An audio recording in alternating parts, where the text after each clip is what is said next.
देखिए त्रिकोणमिति के 8.1 का हम बता दिए थे सूत्र। देखिए बिना त्रिकोणमिति में बिना सूत्र का बन में नहीं करता एक भी मैथ, लेकिन ये तो पूरा सूत्र याद करना ही होगा आपको किसी तरह, लेकिन थोड़ा आसान करने के प्रयास कर रहे हैं, छोटे ऐसे याद कराने का प्रयास करें कि जल्दी याद हो जाए। देखिए सबसे पहले आपको याद करने के लिए एक छोटा सा यहाँ पे लिख देते हैं, 1 2 गिनती तो आता ही होगा, 2 3 4 3 और 4 हो गया। इसके नीचे लिख देते हैं सिर्फ 4 लिखना है, सिर्फ क्या लिखना है, 4 लिखना है, 4 लिखना है।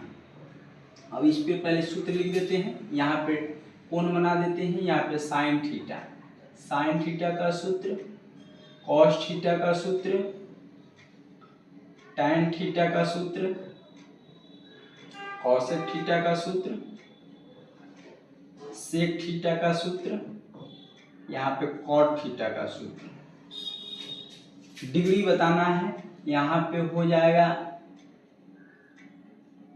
30 डिग्री, 0 डिग्री पहले लेते हैं, 0 डिग्री, तब 30 डिग्री, 45 डिग्री, 60 डिग्री और 90 डिग्री। कैसे पूछता है, कहेगा tan थीटा के 60 डिग्री का मान बताओ, पूछ देगा आपको cot थीटा का 45 डिग्री का मान बताओ। कैसे याद रखना है, इतना सूत्र है, तो याद करने के लिए यही सूत्र लिखा है, इस पे सब पे चढ़ा देना है रूट, सब पे क्या चढ़ाना है, रूट चढ़ा देना है, सब पे रूट चढ़ गया। देखो अगर इसमें को रूट में से निकालेंगे तो ये 0 का 0 और नीचा 4 का 2 हो जाता है, लेकिन 2 में कौन अंक से भागा देंगे तो क्या आता है, 0 आता है, तो साइन 0 डिग्री का मान 0 हो जाएगा। अब देखिए अब इसको तोड़ेंगे, 1 का निकलेगा तो 1 अपने आप ऑटोमेटिक निकल जाता है, 1 4 का निकालेंगे तो 2 आ जाएगा, यानी साइन 30 डिग्री का मान आ गया 1/2।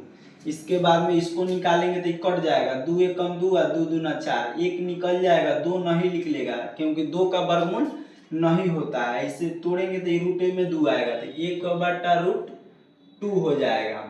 उसके बाद में cos 60 डिग्री का इसको निकालेंगे, √3 का वर्गमूल निकल में नहीं करता है, √3 का जब वर्गमूल नहीं निकलेगा तो 3 हो जाएगा, और 4 का वर्गमूल निकलता है 2, यानी आ गया √3/2। अब 4 देखो, 4 से 4 कटेगा 1 मरतबे, यानी 1 का वर्गमूल तो 1 होता है, तो यहाँ पे 1 हो जाएगा। अब याद रखना है, सिर्फ एक ही याद रखना है, बाकी कोई याद करने की जरूरत नहीं है, इसी से सब निकल जाता है। देखिए सिर्फ ऊपर वाला इस सूत्र को याद रखना है, इसी सूत्र से बनेगा। कैसे कहे थे कि 0 1 2 गिनती